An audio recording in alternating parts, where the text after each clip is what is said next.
Soybean की सब्जी आपने बहुत तरीके के बनाए होंगे, मगर मैं आज आपके लिए लेकर आई हूँ सोयाबीन मसाला की बिल्कुल नई रेसिपी। अगर आप इस तरह सोया को बनाएंगे तो चिकन मटन का स्वाद भी भूल जाओगे और इसे बनाना तो बहुत ही आसान है। तो हेलो फ्रेंड्स, मेरे इस चैनल कुकिंग का भरमार में आपका स्वागत है। अगर मेरी ये वीडियो आपको अच्छी लगे तो लाइक शेयर जरूर कीजिए और हाँ, चैनल पर नए हो तो प्लीज मेरे चैनल को सब्सक्राइब कीजिए और साथ में बेल आइकन को भी प्रेस कर दीजिए ताकि मेरे आने वाली वीडियोस की नोटिफिकेशन आपको मिल सके।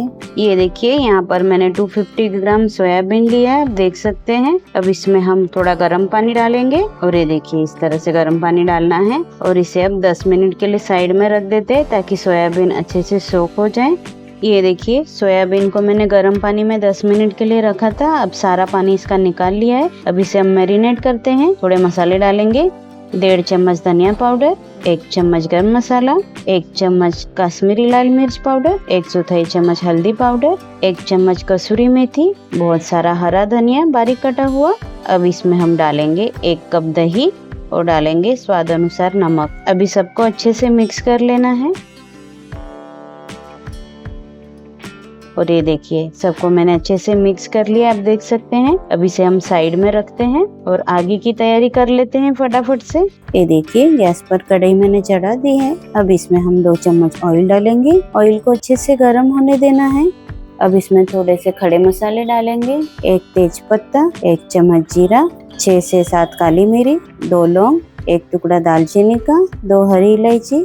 सबको अच्छे से मिला लेना है। अब इसमें हम डालेंगे 1 चम्मच अदरक लहसुन का पेस्ट, इसे भी अच्छे से मिला लेना है। और ये देखिए, यहाँ पर मैंने 2 प्याज लिए हैं बारीक काट कर, इसे डाल देना है। अभी हमें प्याज को तब तक पकाना है जब तक इसका कलर ब्राउन ना हो जाए। और ये देखिए, आप देख सकते हैं प्याज का कलर ब्राउन हो चुका है। और ये देखिए, यहाँ पर मैंने 3 टमाटर लिए हैं, इसकी प्यूरी की है, इसे डाल देना है। इसे हमें ढक देना है और टमाटर को तब तक पकाना है जब तक इसका ऑयल ना छूटे। मतलब 3 से 4 मिनट हमें टमाटर को पका लेना है। ये देखिए, टमाटर भी हमारे अच्छे से पक चुके हैं, ऑयल छूट चुका है, आप देख सकते हैं। अब इसमें हम ये मैरिनेट किया हुआ सोयाबीन डालेंगे, अच्छे से मिला लेना है सबको। और ये देखिए, जिसमें हमने सोयाबीन मैरिनेट किया था उसी में मैंने 1 गिलास पानी डाला है, इसे डाल देना है। अभी फिर से सबको मिला लेना है।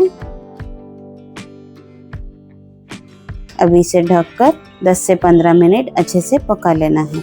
ये देखिए, 15 मिनट मैंने सोयाबीन को अच्छे से पका लिया, आप देख सकते हैं। कलर भी देखिए कितना मस्त आया है और ग्रेवी देखिए एकदम परफेक्ट बनी है ना सोयाबीन मसाला।